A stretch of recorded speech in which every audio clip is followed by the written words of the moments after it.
Seja bem-vindo, eu sou Mário Sobral e o Jornal Segurito já está no ar. E hoje vamos falar o que você pode fazer em relação à NR12, mesmo sem ser um especialista na NR12, mesmo sem entender muito de máquinas. Então o profissional de segurança pode ajudar em muitos itens. Por exemplo, eu fiz uma lista aqui. Verificar se na hora que instalar instalar uma máquina, se não houve algum problema na rota de fuga, não diminuiu, não atrapalhou a rota de fuga, ou não está obstruindo uma porta de emergência, uma saída de emergência. Então isso precisa ser avaliado. O que mais? Extintor. Talvez naquela área, antes da instalação da máquina, eu tinha só papel. Então eu tinha um extintor de água pressurizado.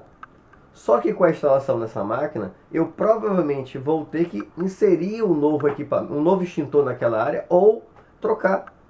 Então isso precisa ser avaliado pelo profissional de segurança. Mais uma coisa, EPI é um equipamento novo. Talvez seja necessário utilizar um determinado EPI, uma luva, uma máscara, alguma coisa assim. Por quê? Porque esse equipamento talvez utilize, por exemplo, um determinado produto químico no seu processo. E aí puxa para um outro item que nós temos que avaliar. Se tem produto químico, eu preciso da FISPIC, da Ficha de Informação de Segurança de Produtos Químicos. Quer saber mais sobre FISPIC? Eu tenho um vídeo aqui sobre isso, então depois passa lá. O que mais que nós temos que ver? Alarme. Talvez a máquina tenha alguns alarmes, e esses alarmes, pode ser um alarme de segurança, pode ser um alarme de processo, pode confundir com o alarme geral da empresa, ou pode ficar difícil de escutar, porque é muito barulho no setor. Então talvez seja necessário trocar ou complementar esse alarme sonoro por um alarme visual, com um giroflex, alguma coisa assim. Mapa de risco.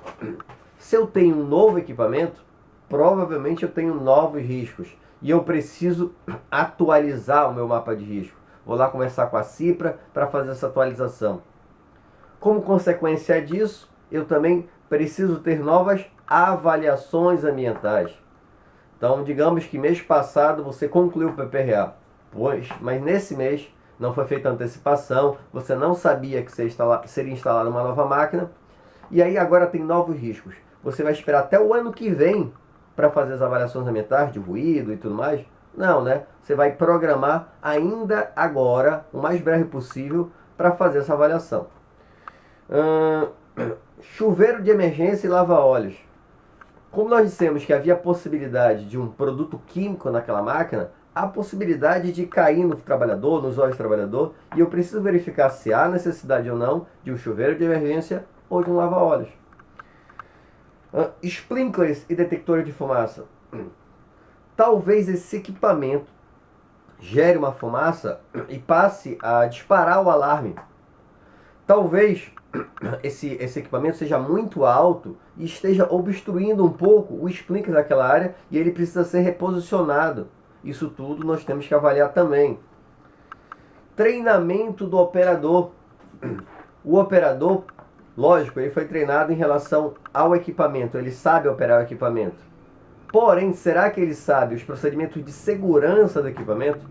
A máquina geralmente vai ter um manual e nesse manual vai ter algumas páginas sobre a questão de segurança dela. Então é interessante verificar se ele sabe o que fazer numa situação de emergência. Perdão, vamos lá.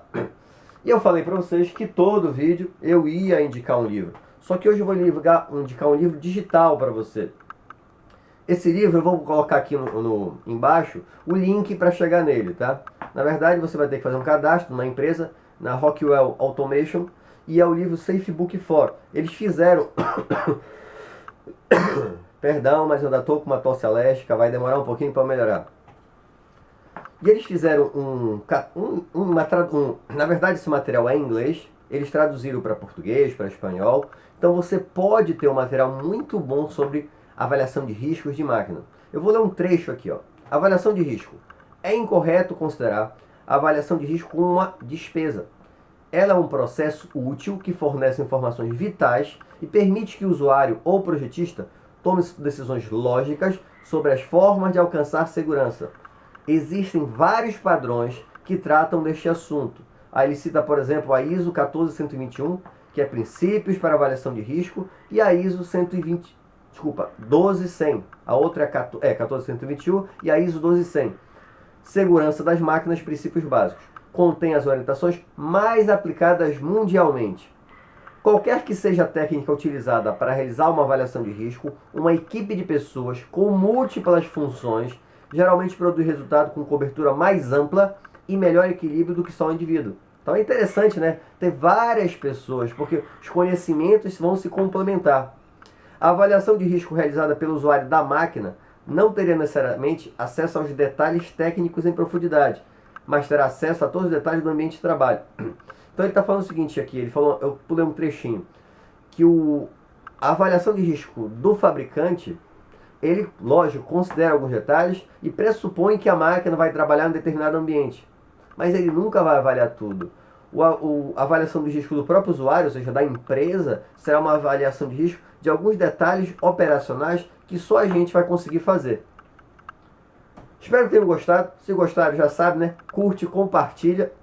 E se tem alguma dúvida, coloca aí no comentário, dá sugestão de pauta, manda um e-mail para mim, sobralj@hotmail.com, e também, já sabe, tem lá o Segurito, você encontra no www.jornalsegurito.com, e tem o meu podcast também, Segurito Encast, que já tem mais de 135 áudios sobre segurança do trabalho.